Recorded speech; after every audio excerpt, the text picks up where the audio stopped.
Hello, I'm your host Peter Sawchuk, a professor of adult education and workplace learning at the University of Toronto. You're listening to Work, Learning and Social Change Foundational Voices, an informal discussion with some of the figures who have helped to define the field. In this episode, I'm speaking to Nick Hopwood, professor at the University of Technology, Sydney in Australia. A highly influential voice in social materialist studies of work and learning, here he explores the possibilities of new paths towards agency and social change. Welcome and hello to our audience out there. If you've joined us before, our discussion series is meant to be informal, but I'd like to begin with a few prepared remarks by way of introduction to our guest. Over the course of, I'll describe it as a meteoric career, Nick Hopwood has drawn from an array of socio-materialist practice, theory-based traditions to generate profound and challenging insights into the nature of work and learning, as well as several other topics there, not the least of which are profound writing, very accessibly and profound writings on methodology, as well as he's taken time to write about the shadowy world of early career academics and doctoral studies, which I think is fascinating, and it'll inform some of our discussion today, I think. He's a professor at the University of Technology, Sydney School of International Studies and Education. He's been awarded an honorary doctoral degree of medicine from Linköping University in Sweden, and he holds the honorary appointment of extraordinary professor at Stellenbosch University in South Africa. In this span, he's published 60 refereed articles, by my count, anyways. It might be going up day by day. 5 books, dozens of book chapters in leading collections. I'm an enormous fan of his book, Professional Practice and Learning, Times, Spaces, Bodies, and Things from Springer. I teach portions of that book in our graduate program here, and I am far from alone and eagerly awaiting the release of his co-edited work with Annalisa Sanino entitled Agency and Transformation, Motives, Mediation, and Motion from Cambridge University Press. Highly cited, highly influential, rightly so. He's become an extraordinarily sought-after speaker, and thousands around the world subscribe to his blog, YouTube channel, and Twitter feed. Given the overlap in our interests, I'm kind of amazed and a little bit sheepish to say I really know him primarily through his writing. And I'm really grateful for the chance to begin to rectify that now. Nick, how are you? I'm really good, thank you. Okay, good. And it's early morning for you, and it's getting into the evening, deep into the evening for me. Got a coffee going here. I'm going to jump right into my first question. Okay, so my sense of things is that your body of work is large, seemingly ever expanding and ever incorporating, and providing a really dizzying array of insights. With its ethnographic imagination, it takes us deep into the learning lives of people, the lives of practice in ways that they often can't recognize themselves without assistance, sometimes from researchers, sometimes can never recognize aspects of their own life. I can't, you can't. There's aspects that you penetrate in your research that are extraordinary. Indeed, there seems to be a kind of a methodological beginning point somehow. Hold on this, to the kind of evolution of your work. And indeed, in this stream of work, somewhere I think there's a particularly significant stream of empirical studies congealed around, time, spaces, bodies, and things, and especially your analysis of family services work. Now, what I've just given you is an example of someone else's impressions of your work. You rarely probably get a chance to think of your work as a whole and to give your own impressions and your own work, even though that must evolve over time. But so to turn the tables on myself, I want to ask you, how would you describe your own research? Perhaps even the emergent logic of its evolution? What do you feel are its most important topics of inquiry, projects, concerns, and overall, with special attention, if you can, to areas of work and learning, what do you suspect might be what might make your contributions unique? Big question. And what an amazing question to be asked.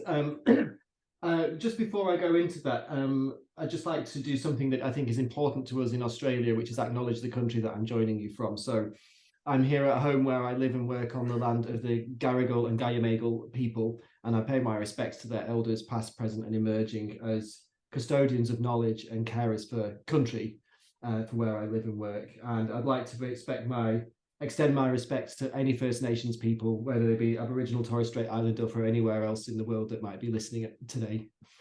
Nicely done. So what a question, Peter. I think it's interesting when you, in part of the way you summarized your impressions, I think you struck on something that I thought about when I first read this question when you sent them through, which is a title that I've ended up using a few times when I've sort of got towards the end of a project and gone back to the people involved, which was, let me tell you about yourself. And I think it was that, what made me think of that was that point you made about sort of using the empirical material and the theory to hold up a mirror to people where they can recognize themselves, but it's not an image they've ever seen before. And that's kind of the most exciting moment for me, when people go, oh my goodness, yes, I'd have never said it that way. Like, and I think that's where we do something that feels authentic, but also I feel like I'm clearly adding value. So I think that one common core has been that, and that's been something that I've become more aware of and kind of more intentional about in the research. And there, I didn't invent that by a long way. Kind of that idea of reflective distance is, central to the change laboratories that have come out of the kind of Finnish tradition and many other work in practice theory and work and learning. So that's one thing. I think that has been there and become more and more explicit and intentional in the way I've thought about things. Is trying to do work that enables people to see themselves and their practices in a new and helpful way. And what helpful would mean could be, it started off perhaps with a less agitated agenda, I would say. So the ethnography I did at Paratani, with a parenting centre where parents go and stay for a week, I spent almost a year hanging out there. I was absolutely in awe of what the complexity of the work that's done and what's achieved by those professionals with families. And really there, the mirror was about an enabling device to help the practitioners there recognize the kind of the little golden nuggets of practice that I saw as being particularly important and effective. And what was important to me then was that those were things that I'm saying, these are already possible. In fact, you're already doing them. But by becoming aware of them and intentional about them, these little golden nuggets might spread. And so it was very much around kind of,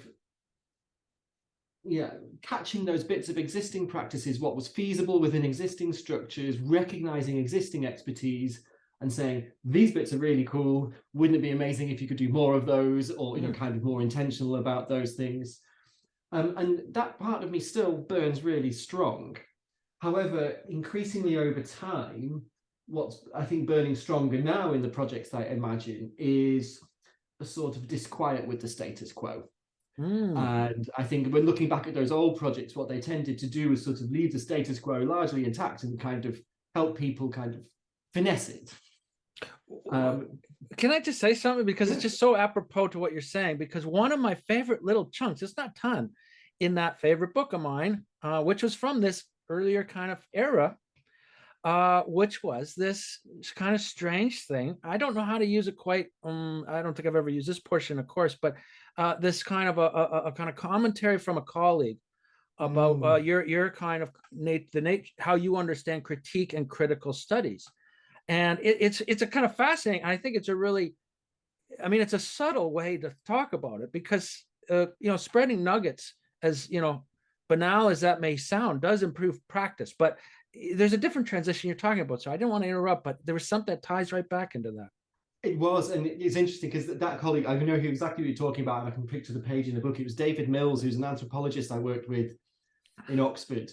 And my defense in the book was, partly, kind of, catching good practices that haven't been noticed, is still a helpful thing to do. But also that at the time I saw a critique in the form of an intervention in the way practices had been thought about and written about, which was very rational, kind of living in these disembodied brains. And the strong focus on the body and materiality I saw as a critical intervention into how we understood practices. But it was not critical in the sense of that we need, a major upheaval in the way that these particular practices were done. I was rather trying to kind of unpick how they worked.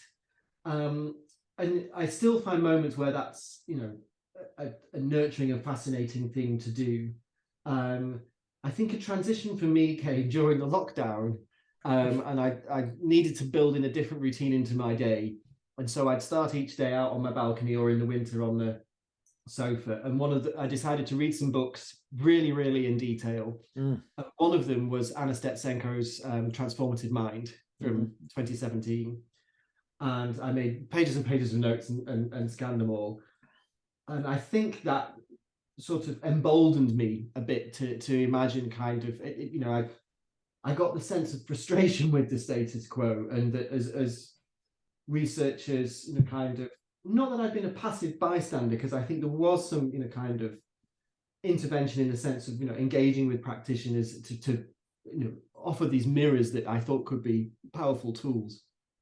But, thinking about from then till whenever I might retire, I thought, no, I think I was persuaded that there's an important kind of thing for me to take on, which was, I guess, a slightly more activist and radical and disgruntled view and starting point. And that's now coming through in the some of the projects that we're doing. And that's, again, there are plenty of precedents for that. It gave me a new grip on a project that we did with some people from the Himalayas. It's informing a project we're doing with a local school, and certainly the work I've done subsequently in relation to children with complex feeding difficulties, which was sort of a follow-on from the work I did there in that book. So I don't think that kind of makes it distinctive, because plenty of other people have been saying that for a long time. But somehow I kind of, I don't know, I woke up to that, or felt emboldened, or kind of, I don't know, I think what I might have been, one thing that I has been mentioned to me in the past is, and I'll come on to a beautiful challenge that a colleague, Sylvia Garadi, gave me, which is a kind of a follow-on from that, was that I think what I was able to do is I've often had access to really, really fascinating data, and had the time, because I've worked in very special conditions, like a scholarship for a PhD, and then a postdoc, which was largely research based, and then a fellowship here at UTS, and then an Australian Research Council fellowship. So I've had those conditions to both generate extensive, rich data from interesting contexts, and really sit and read loads and loads and loads in particular theoretical areas. And my experience since that very privileged time hasn't been the same, but I think what that gave me opportunity to do was do that really, really intricate weave between theory and data.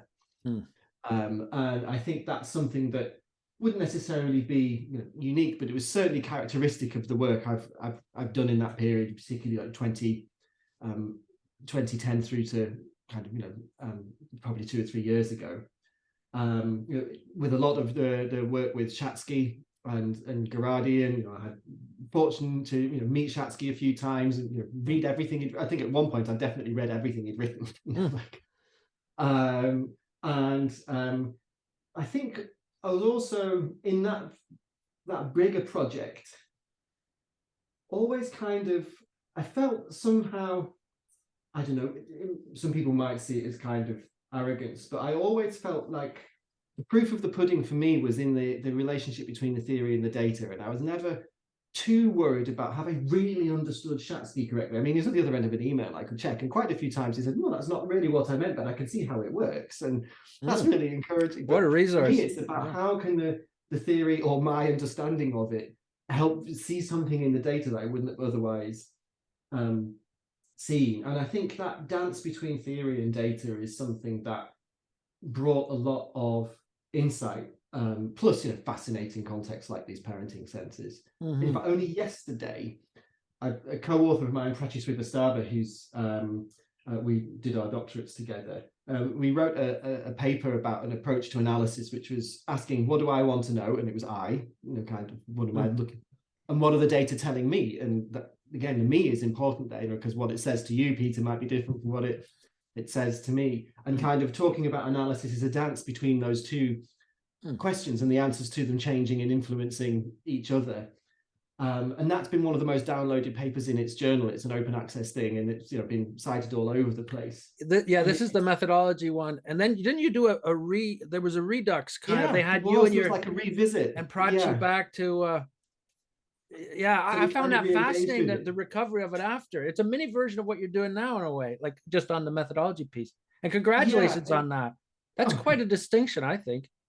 Well, it's interesting. I mean, it's not the most, kind of revolutionary piece. It's quite accessible.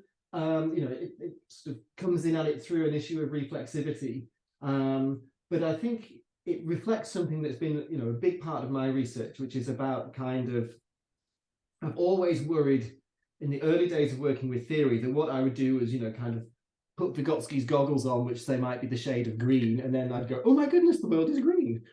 And I don't know, I sort of skeptically saw that around, and probably not fairly to some of the people I was reading and hearing at the time. But that always made me kind of say, no, I don't want to reproduce the theory. I want to use it to see something that I wouldn't otherwise see. And that paper kind of captures that in quite an accessible, mechanical way. But I think it's actually reflective of a thing that's part of that weave between data and theory that has driven a lot of the work I've done. Well, I actually use, I have a little folder of stuff I give to my supervisees. One of them is that paper from back, I don't know, 5-7 years ago or something, the original of that paper. 2009, yeah. And accompanying it is some of your YouTube videos, especially in the one with the goggle thing. And, you're being, well, I don't know if this is the right thing to say.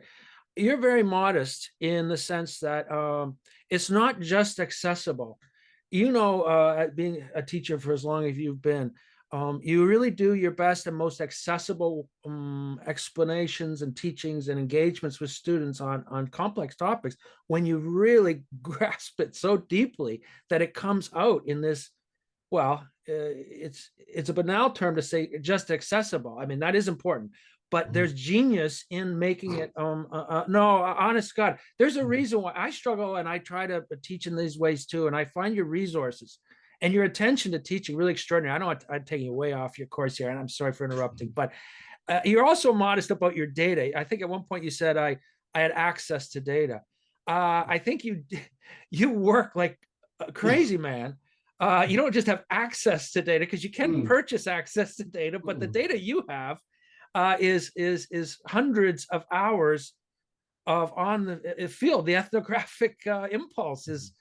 Anyways, I just want to make that clear, because that's one of the ways I use your work in my teaching, is that it's one of the principal pieces of the ethnographic work on work and learning and other things. But anyways, I took you way off. It's interesting to hear you say that. Certainly, yeah, I agree. I don't think data is accessed. It's it's co-created, and the effort in that.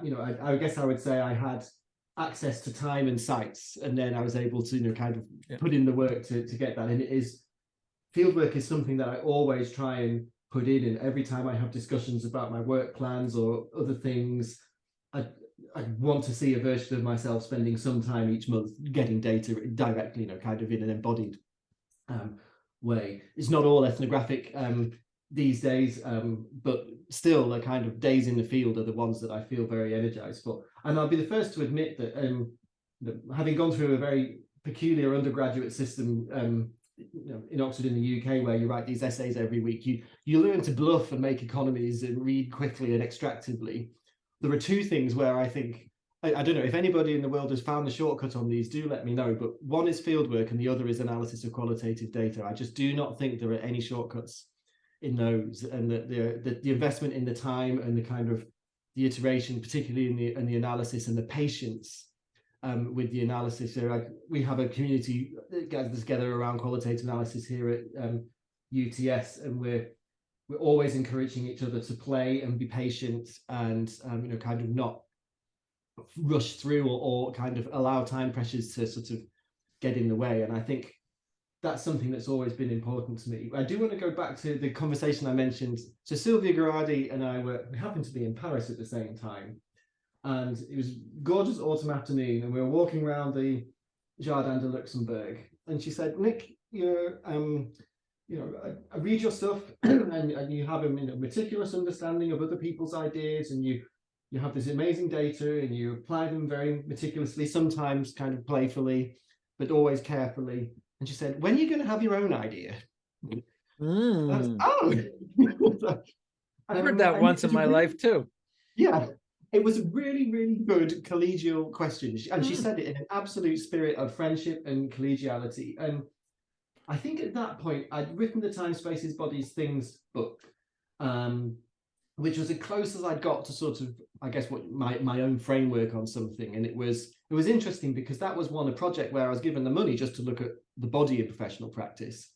And the data pulled me into Time, Spaces, and Things as well. I couldn't sort of ignore them. And that was a really fun expansion from what I thought I was going to be writing about to what I ended up writing about.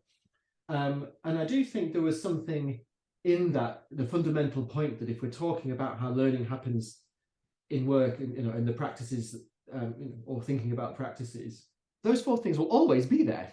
Might be other things as well.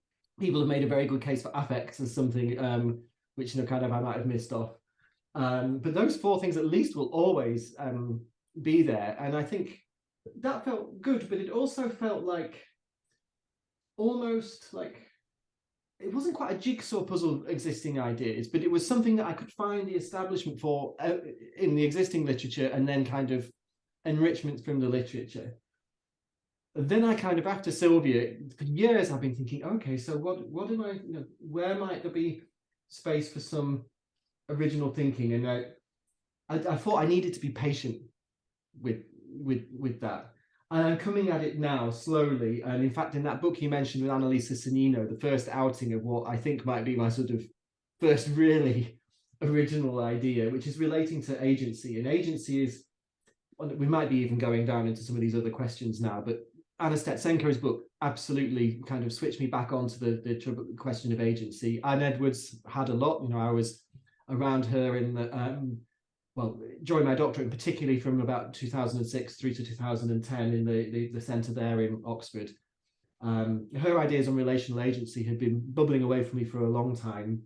And then I read Annalisa's work on what's now called TADS, or transformative agency by double stimulation, and Anna's work. And so I kind of had these three interestingly female scholars sort of all coming at me, through their texts in very different ways about agency. And I wrote that paper in Mind, Culture and Activity, trying to kind of make sense of them in dialogue with, or at least next to each other. And I was like, yeah, and so many people have said, oh, agency is, it's a poor concept. It's the opposite of structure, or we've moved on from that, kind of, it's not Durkheim versus whoever, or kind of Giddens and the bridge between the two. And they're kind of re-engaging, keeping up the engagement with Anne Edwards' work, and then engaging afresh with Annalisa's and Anna's work. I was like, no, this is the thing. This is the thing that can kind of, that sort of change that title from "Let me tell you about yourself" to kind of, let's figure out how we can take up a different position in relation to the futures that we're working towards, version of the talk. So the mirror is a starting point, and Anna Stetsenko would use the word dangerous, kind of getting to use theory a little bit more dangerously in a struggle. And I thought, agency is the thing there, and I see it as a far from complete and finished concept or project, both to understand agency, to conceptualize it, and to promote it. And the little kind of a heads up on the chapter that's coming out at the end of that book, the edited book. I feel like, to me, agency is a vector, not a scalar. So a scalar might be speed, right? How fast are you going? And the vector equivalent of speed is velocity. How fast are you going in a particular direction? And so the point is, you can have a velocity of 0, but be moving very quickly because you're going around in a circle and getting nowhere, for example. And I think agency is like that. It's more like velocity than it is like speed, in the sense that agency is about a movement towards something. So you've got a sense of how far you're reaching towards what it is that matters, that's different from the status quo, and what direction that is. So it's got reach and direction. And so I'm trying to develop this notion of agency as a matter of reach and direction of actions in activities. And that, I think, will open up a whole load of conceptual and methodological doors about, well, okay, so how does that direction get determined or redetermined? And how does that reach get extended, or how is it kind of, and how even people, you know, kind of have confidence that their actions can have reach. So it won't, you know, agency is not a new concept, but I'm feeling like there might be, over the next 5 years, we'll see how it goes, but I'd like to be working on developing a robust concept of agency. It would be broadly within a cultural historical tradition, rather than like a practice theory Shatskian one. I can speak a little bit, if you're interested, about kind of the shifts between those as being different big anchors for me in my thinking. I don't know. Shall I just keep rabbiting on, or? No. I think I'm getting a lot. I'm learning a lot from it. I know my students would, and listeners and watchers. I mean, it'll be both a podcasty thing and for people who want to see it. But no, there's an incredible amount, because we're seeing in real time you working out the logic, always kind of interim logic of the next step. You know, you're an aiming person. So you're trying to aim to get somewhere, which doesn't mean you're going to get exactly there, but you're aiming, and that's the process, and wherever you end up, whatever. Anyway, that's a trajectory thing, which I also took from Anna Edwards, because she wrote a lot about trajectories. And then, you know, Anna writes a lot about endpoints. But yeah, no, and I read that article. It was a really nice distillation. Anyways, well, it might be picked up with the next thing, but I'm happy to have you go on with this question about, because it's this emergent interim logic of a trajectory, and people can learn a lot from it, because they can look retrospectively and learn, oh, he went through this, and this is how I might do some things. And I think this is thoroughly wonderful, unless you're uncomfortable with the rabbiting around or whatever. I'm not familiar with that phrase. Well, it's kind of, yeah, it's sort of, I see a question too on the screen about the kind of, you know, the people writing or traditions that have been inspirations. Yeah, go on to that. A lot of it has been, well, the first two were a virtue of where I was. So I finished my PhD in Oxford when the Oxford Centre for Social Culture and Activity Research, I might have got the name slightly wrong, got established. And it was an incredible place to be, like a little, not little, but we had, you know, Roger Salio coming, we had Iria Engstrom, we had Seth Chaiklin coming to speak, plus we had, you know, Anne Edwards and Harry Daniels eventually were around in these weekly seminars, and a bunch of students working, and, you know, the complete works of Vygotsky was in the library, which I think at that time there weren't dozens of copies around. And it was fabulous. And I was working at the time on a project all around the doctoral education, with a really supportive project lead, Lynn McAlpine, who had a dual position at McGill in Canada as well. And she wasn't a kind of fierce Vygotskian or cultural historical thinker, but she really encouraged me to go along, and she came along sometimes when we did some joint analyses. And we got, you know, kind of, we did some analyses that were a bit outside of that tradition. But a lot of what I was reading theoretically was in that space. And then what happened was I applied for this fellowship at UTS, and UTS, everybody was going nuts for practice theory in the School of Education. Well, it was called the Centre for Research and Learning and Change at the time. Yeah. And they were like, this is where we're doing. And so I framed my fellowship proposal around Chatsky, basically, you know, with a bit of Reckwitz and, you know, others. And so I found myself moving out of one kind of very stimulating environment and into another, where we had people like Shatsky come and visit, and Sylvia Garadi, and Stephen Kemmis was up the road, you know, doing the theory of practice architectures, and Bill Green, who I worked with on that edited book on the body of professional practice. And so the places I were and the people that were around definitely shaped what I was reading.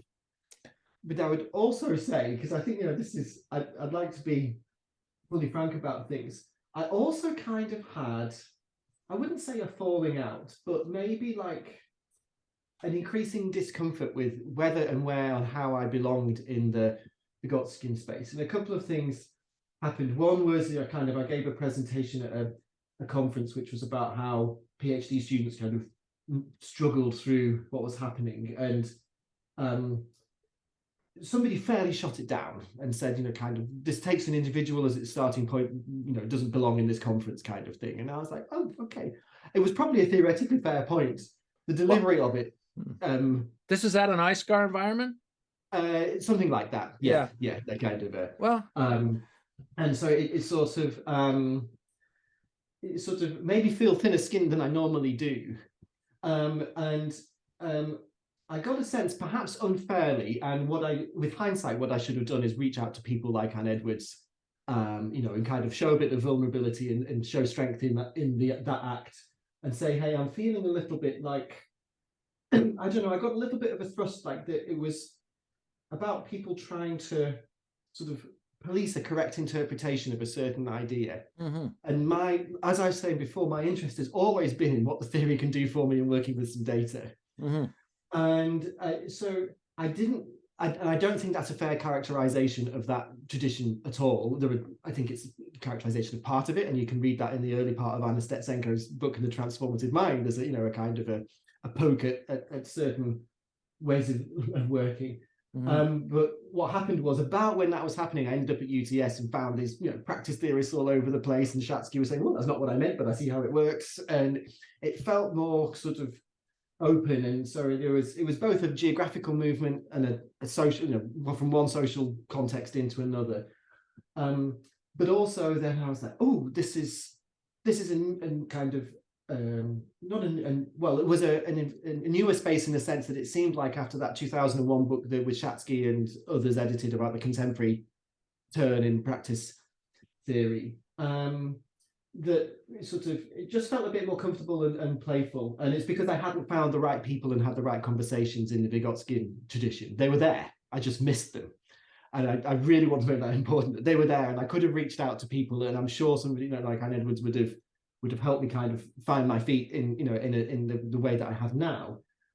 And so I got really steeped into this practice theory stuff when I found it. I mean, I would say this to Ted Shatsky himself. Sometimes I found reading his books like swimming through porridge with a weight attached to my feet, but I got through them, and I found my own way of sort of digesting them and working with them and putting them to work. And it's interesting, it was in that book, in the one that you said you enjoyed, the Time, Space, Bodies, Things one, even then you get the sense that I just felt the practice theories left a question unanswered, which was about the learning piece. And that's why even in that book, which is so strongly kind of socio-material in Shatsky, I had to come back to Vygotsky. I was like, well, okay, I can't see how I can grapple. I've always felt the need, and I've had so many conversations and polite disagreements which will go on, and I look forward to them continuing with people. I don't think it might be true that learning is everywhere, and everywhere we're practicing, we're learning. But to me, that's not a helpful truth.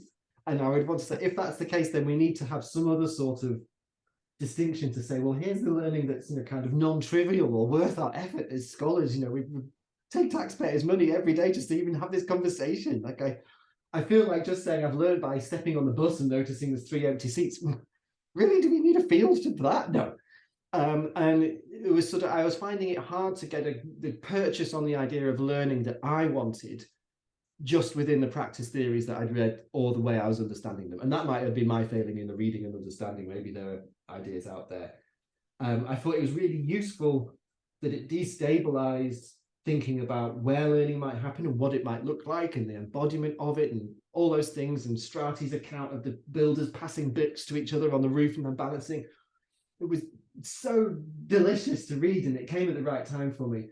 But I found I kind of needed to go back to Vygotsky, and then after that, it's swung back again. And the names I mentioned before: Anne Edwards, Anna Stetsenko, Annalisa Irio. There's a few colleagues developing stronger relationships with in South America.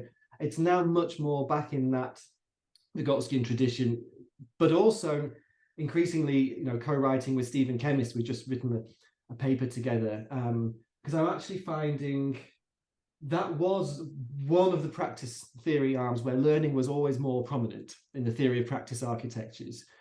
And I think, and it's really interesting.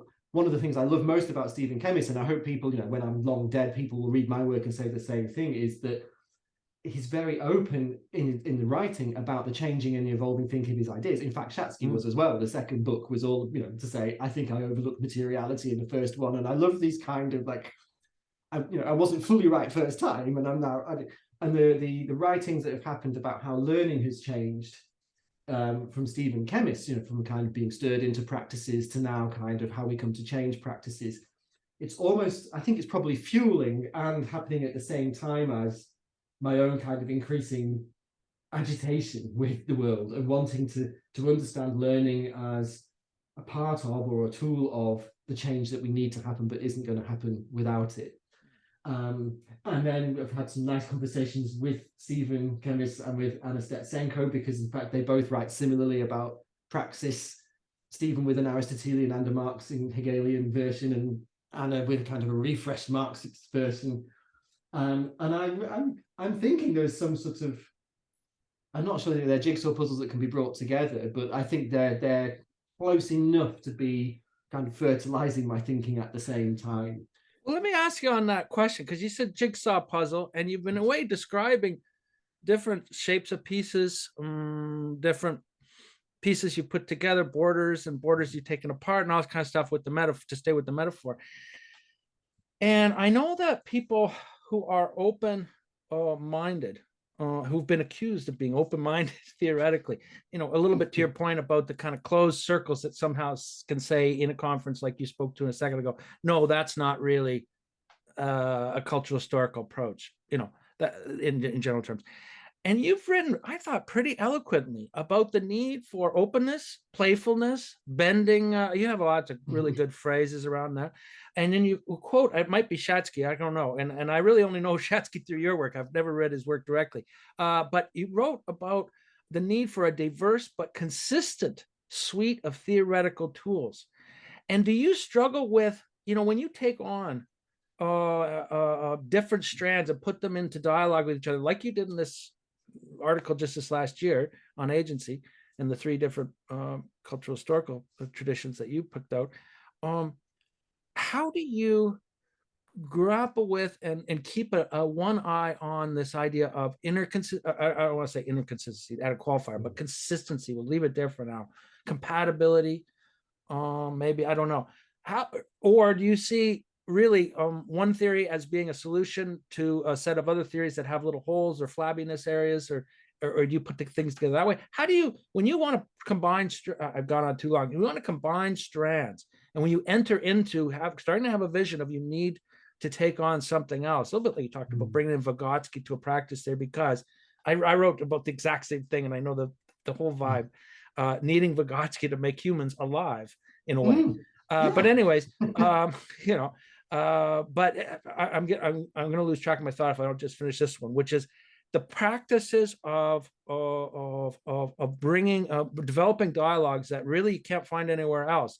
You are one of the people, I'll say, I don't think this is a limb to go out on at all, who bring together strands, but do and somehow establish levels of coherence that is pretty rare in my experience.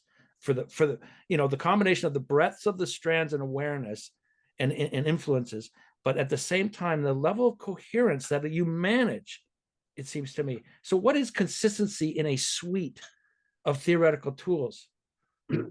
It's really interesting. Yeah, and whether it is even consistency or whether it's coherence or complementarity, I'm not sure. It's certainly something where I feel pretty confident now working with data. Like it's, I've been doing it for a long time. I have a healthy relationship with working with data. It's patient and it's slow, and destabilizes itself quite naturally all the time. I get that. Where I feel most fragile is in those moves you're talking about. And that MCA paper should have been written years ago, and it's one I put off because it's probably the paper I was most scared to submit. And part of it is because doing that, and Davide Niccolini has a version of this, which is the zooming in and zooming out, kind of different theories work at different scales for different versions of a question. And I think that's a good answer. I never quite find myself in a situation where the scalar piece was what I needed.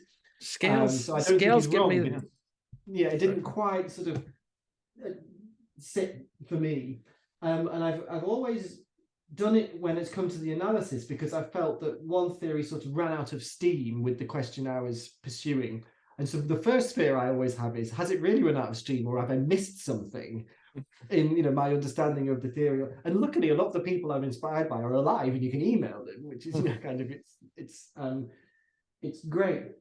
But I think for me, what's made me okay doing it, and I remember making Tara Fenwick really laugh at one of these Propel conferences, because I had this sort of big Star Wars dramatic entrance on this PowerPoint with Tara with one lightsaber and Theodore Shatsky up on the screen with another one, and kind of saying, I'm actually, and I sort of, this was it was a, what do you call, a caricature of her work and Shatsky's, but I kind of said playfully, and I stick by it, I'm not really interested in Star Wars in the sense of theoretical battles that happen exclusively in the abstract zone, and particularly when they're taken on in a gladiatorial way, i.e., for Godskin to be right, chemists must be wrong, or for Anne Edwards to be right, Annalisa Sannino must be wrong. I don't actually think the people I'm working with think themselves that way, that they're trying to defeat another. And so it's a question of, all right, so they can all be right, right? There can be a version of agency which is like this, there can be a version that's like that, or there can be chemists' version of the theory of practice architectures, which can be absolutely helpful and right, and so can Stetsenko's transformative activist stance. And so the first thing is to try and be careful all the time when writing like these things to make it a non-gladiatorial issue. It's about kind of, how might thinking about one help you notice the features of the other, bring into relief what's distinctive about something else? How might kind of, one push your questions in one way and another one make the same question actually be imbued with quite different meaning or significance?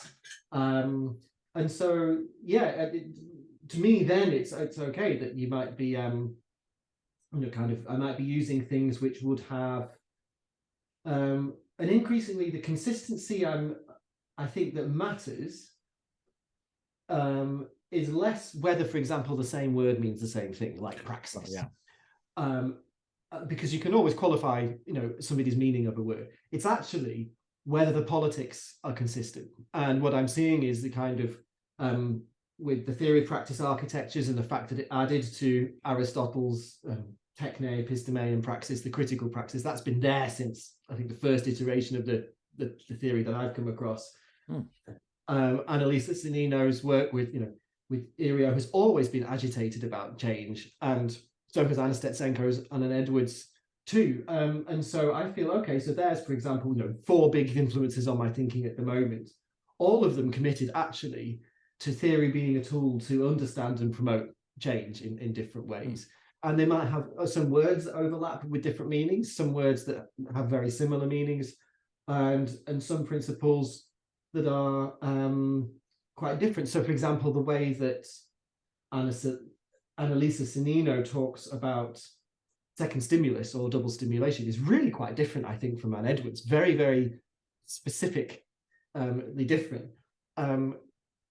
Do I have to say one is right and the other is wrong? Does one even have to be victorious? I don't think so. No, but on very specific points sometimes, if you do the clarifications, then you can, I don't know, point out some things.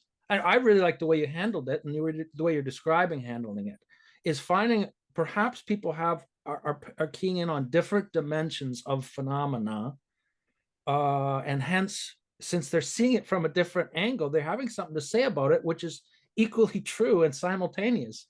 Anyways, my words, but I didn't mean to interrupt you on that one.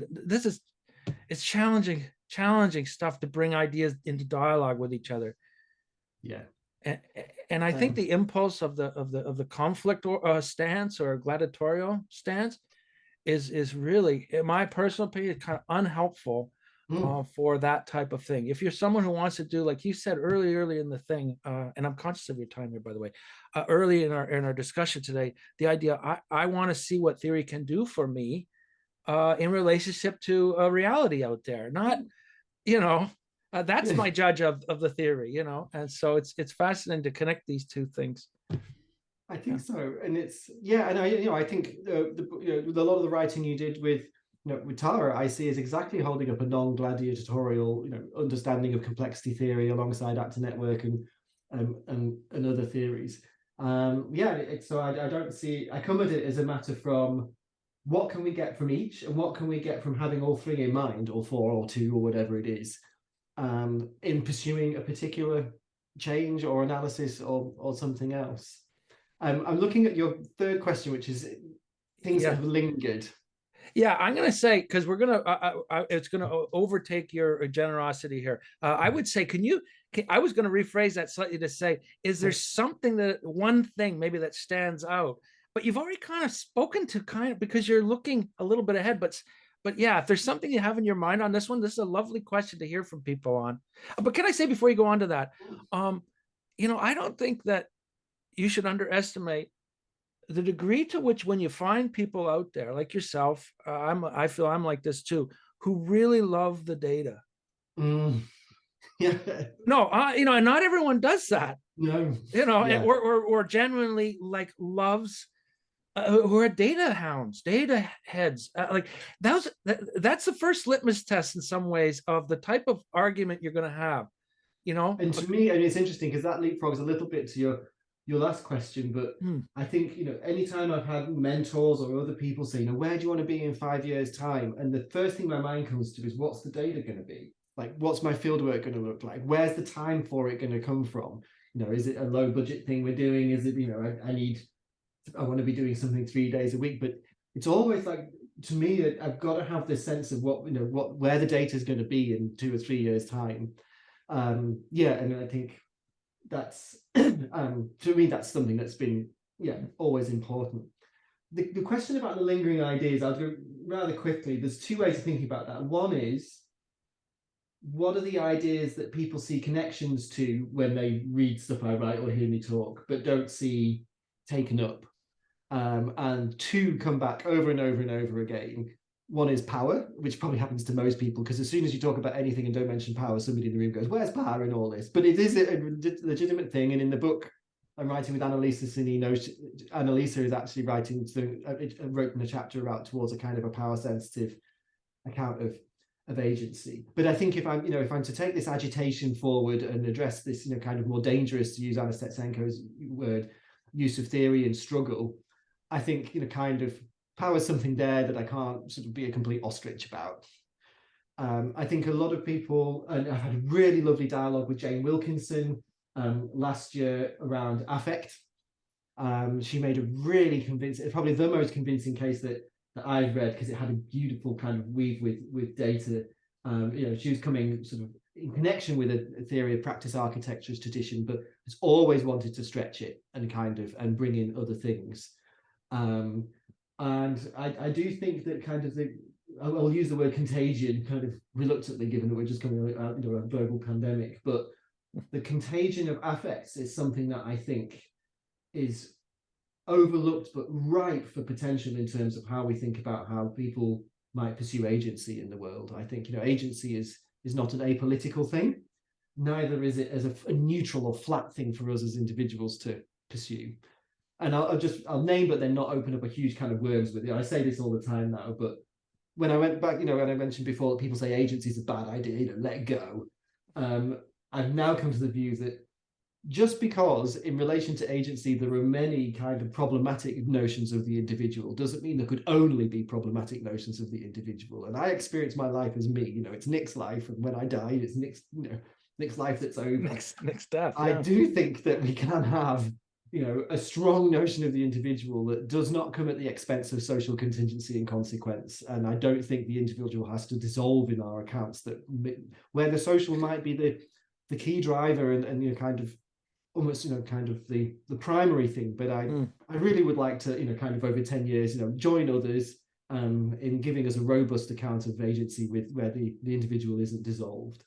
I mean, I think maybe for me that's one of the answers to your question 4 about emerging issues and trends is and I don't like these kind of sort of accounts where as if the new ideas necessarily displace bad old ones, but from a kind of a rather transactional or acquisition notion of work and learning, kind of you learn it before you work, to learn as you work as well, I would say.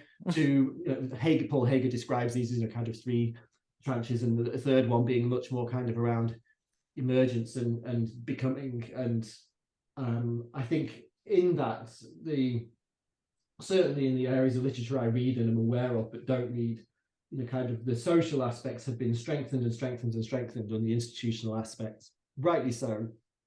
I would like to see an emerging issue or trend is like, how can we keep that but also strengthen the individual, because I think sometimes the individual has almost come at the cost of the social understanding of things. More often than not, it seems to always be a showdown between what is getting right. left And out. kind of the social does not have to defeat the individual; it can be uphold the individual. So that's one of them. The other one, and it touches on what we mentioned briefly before we switched the recording on, having both engaged with some scholarship coming out of Nepal, is I'm so excited by and enriched by reading scholarship from outside of the global north. And I think one of the emerging issues and trends in our field has to be kind of decolonizing knowledge and the way we think about these things. Both the nature of the work, if you were to do an analysis of the jobs that have been written about, they're very white Western kinds of jobs a lot of the time, and the kind of the ways and understandings of learning. And that has been happening. It's not to say it hasn't, but it's like it's been happening, but not connected into in a full enough way the kind of the scholarship that's accessible to for institutions like ours. And I see that happening. I kind of, the fact that RWL was held in Grahamstown not too long ago, and kind of there are things around that happening in the agency book. We've got chapters from sub-Saharan Africa and from South America, and yeah, I think to me there would be the issue I see bubbling just, and the one I'd like to see is kind of the individual, not at the expense, not coming at the expense of the social. And the one I see that has to happen politically, and it's happening beyond our field, but has to happen centrally within it, is that sort of, I don't know, maybe the need I wouldn't say recentering, because maybe the point is there doesn't have to be a center, but kind of decolonizing and finding stronger ways to be informed by ways of thinking and just realities of work and learning that aren't necessarily from the global north. Mm-hmm, mm-hmm. Well, it's a wonderful kind of jumping off point in a way when someone finishes this video to think hard and long about, because I think it's really a valuable direction to aim and think about, and it's worthwhile. And I thought it was really beautifully put.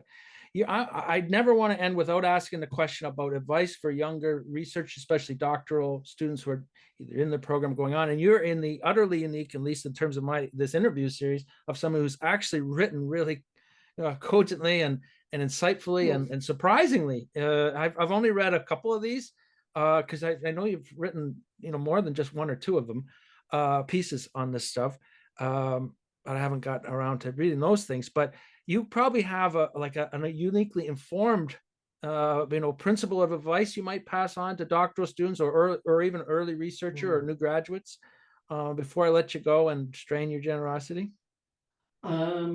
It's a really nice thing, and I want to be careful because I feel like you would give advice from a position, and my position is one that's been extremely privileged, both in the ways that I had a full-time scholarship doctorate, then 2 postdocs, and then a fellowship as a white male without kids and family to be getting in the way. So there are lots of audiences where I'm probably not the person to give advice about the struggles that might exist for people who don't sit in those categories. If I could reframe it slightly to, rather than advice, as to reflections on the things that I think I've found really helpful. One has been being bold, and even if it's a bluff, in reaching out to the people who you think can nurture you intellectually. Like so many scholars are just alive and at the other end of an email and delighted to hear from you. And so, writing off to Shatsky and Anna Stetsenko and Annalisa Sanino, and I was already had a relationship with Anne Edwards because we're in the same institution. But to me, that's been one of the most fundamental things, and yet so few people seem to do it. Kind of read a book you can't understand something, I just write off and say hi, or I can email and say, I'd like to put a symposium together of all the people that are my favorite people in the world, and see if we can get as many of them in the room as we can. That has cost me nothing, but been drawn huge benefits. And so, if I was doing this my career again, that's one thing I would definitely keep in mind and repeat. And the other one is, when you can, read what feels good. Like so often I'd see students kind of reading out of a sense of ought, I ought to read this, I should know that. And reading is hard, and well, certainly some of the theories are. And just I don't know. Yeah, if you're reading what feels good, I think you get to that point where some of that depth comes through, kind of that you mentioned comes through. So those are things that I think have worked really well for me, is reaching out to others, and not being shy to do so. People are usually just delighted that you're interested in their ideas. Getting yourself in a room with people. I wouldn't use the word networking. It's about kind of intellectual nurture. And my friend and co-colleague, when we did our PhDs together, he talked about creating globally distributed funds of living knowledge, which is a fabulously kind of way of expressing this. It's kind of nice phrase. Yeah, you can have, on a day-to-day basis, live input from anywhere in the world you want. Just find the thinkers you find the best, and read what feels good, and then talk to those people. And certainly those are the things that have I think, helped me most. And the third one is what I've learned is, and it's really hard, because I can say it and it can sound flippant, but it's patience with the reading and patience with the analysis. And now, finally, working on my own original idea, supposedly, patience with that idea, that I think it'll take me 5 or 10 years to fully flesh it out and stress test it and, have it shot down and build it back up again. And I say patience with a caveat, because I've been in conditions where patience has been permissible. And I know if you're on, a series of short-term contracts or casual contracts, patience with the analysis, which might mean that your paper doesn't get submitted for 6 months longer, it's not maybe as available. But whatever patience is possible, my experience has been, is worth allowing to kind of dwell. And however long is available, take the patience that's available to you. Yeah. Mm-hmm. Well, there's helpful points of information there that you've laid out, as you usually do, really coherently, cleanly, and accessibly. And that point you said, like I think my mother used to always say to me, find something you love and you'll never work a day in your life. Same with the reading. Find that reading you like, and then it's not a slog. You actually probably have a hard time putting down the book. Yeah, anyways, or the turning off the screen, I guess. It became so apparent last week. We have a research group which I'm the co-convener of, and we got about 17 colleagues in a room for a morning, and I got some coffee arranged. And I just said, this morning is about doing ideas, and I wrote on the board, do what feels good. And that meant, talk about with whom you want to talk about. There were some prompts around at the pace you want to move from one person to another. 2 people sat and worked on it. And interestingly, they said over and over again, people said afterwards, I can't remember the last time I was just encouraged to do something that felt good. We're so under pressures, in the neoliberal institution, that I kind of presented it flippantly, and actually it was a really powerful thing for people and rare. So that's why it came to me today, to thinking about, find the places you can to do what feels good, particularly reading what feels good to read. Very good.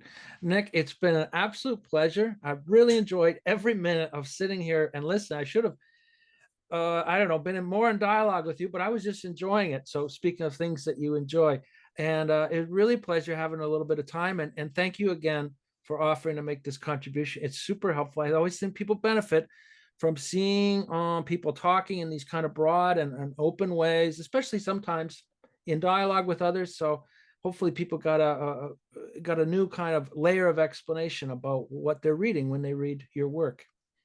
So thank you. My pleasure. Thank you for the opportunity. Okay, no problem. And so I guess I'll just say goodbye then.